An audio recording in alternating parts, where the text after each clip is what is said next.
kasing-kasing sa mission, the heart of missions. God transforms us and then invites us to be part of His transforming work in our world. Transform ta. Part ta sa transformation, transforming work of God. Yes, kalibutan. This is an inspiration for us to continue the urgency and passion to pursue missionary work, activity or event. So, kung ang paano nato na inspiration nato magpadayon ta sa pagbuhat sa buluhaton ng mission ng mga trabaho o activity o mga event. So, sa magpadayon ta mag-ampusa ta. Ginoo, salamat Ginoo karon ni imong gihatag ka namo. Salamat na sa karon na tulong kami. Ganong nibigay yung Ginoo. Thank you Lord for your faithfulness to all of us, giving us strength for today and protection and provision of our needs. Thank you kay Ginoo. Natuludanon ka. Karon ito na naman yung pulong Lord na ang buong nga pagtuludan mensahe gikan kanimo Ginoo. Ka bless ni ini. Ngalan Ginoong Jesus. Amen. Amen. Transformation. Atong kuan teksto kita sa Lucas 19. Ano hangtod sa atin yung basahon. Kaya sa ka-story ni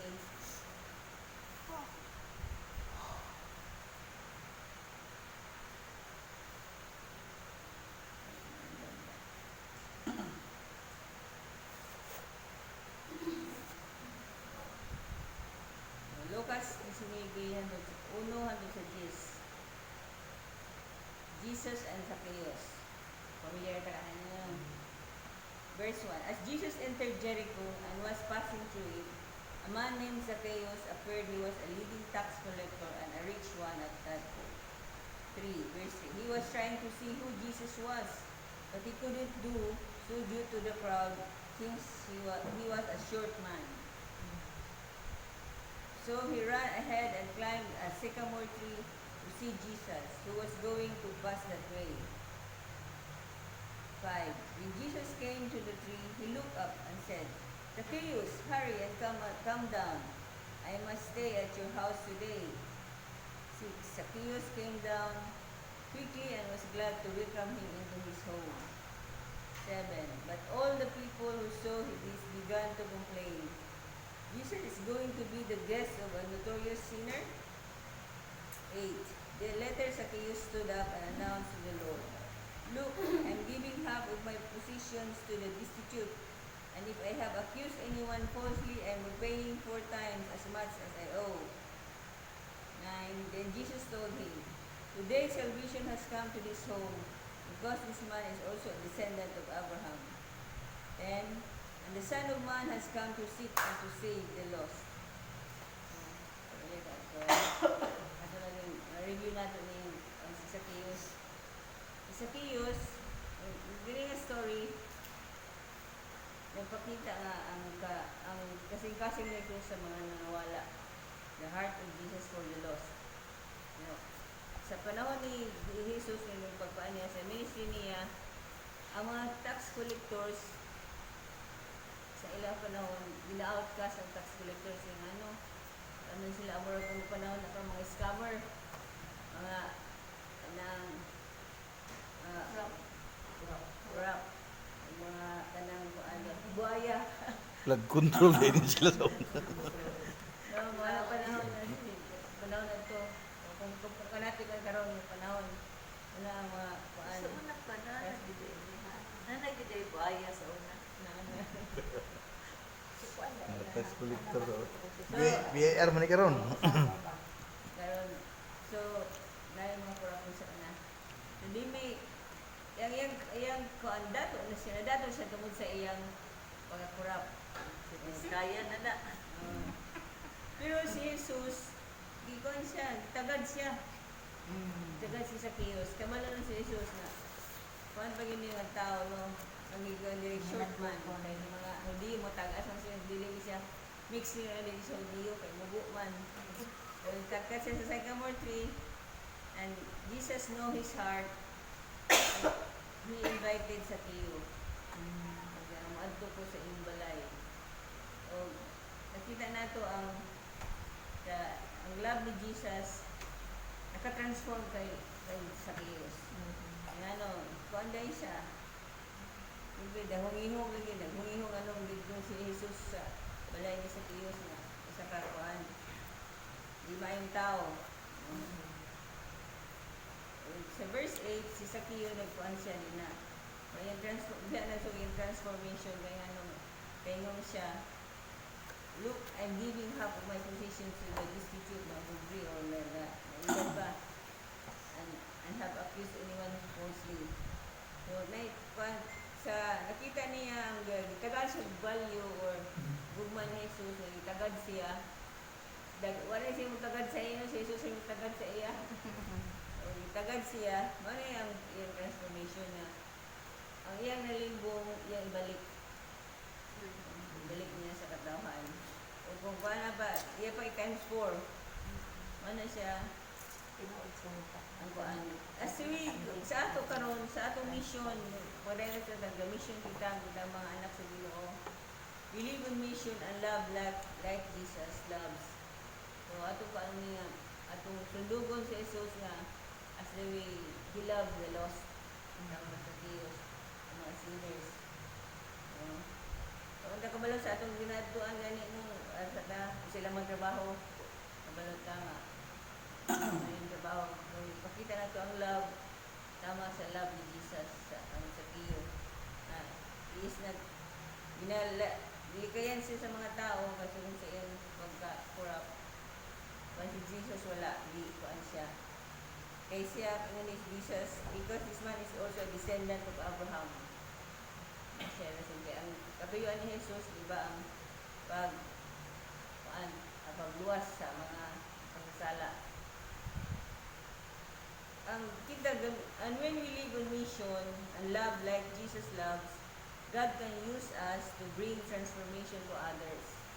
So, kita naka-experience na kita na ang nag-transform punta kaya mawad na si Kristo nga pumalalo sa Ginoo nato transformation nato o atong magamit na sa Ginoo nga ma-transform po ang atong sharean kita nato sama sa atong sa New Paradise nga nag-share nga na-transform ano ang iyang kinaiya di bago sama po ni so pahinamdod sa atin tinuod yun nga transformation sa magtuturo nga anak sa Diyos.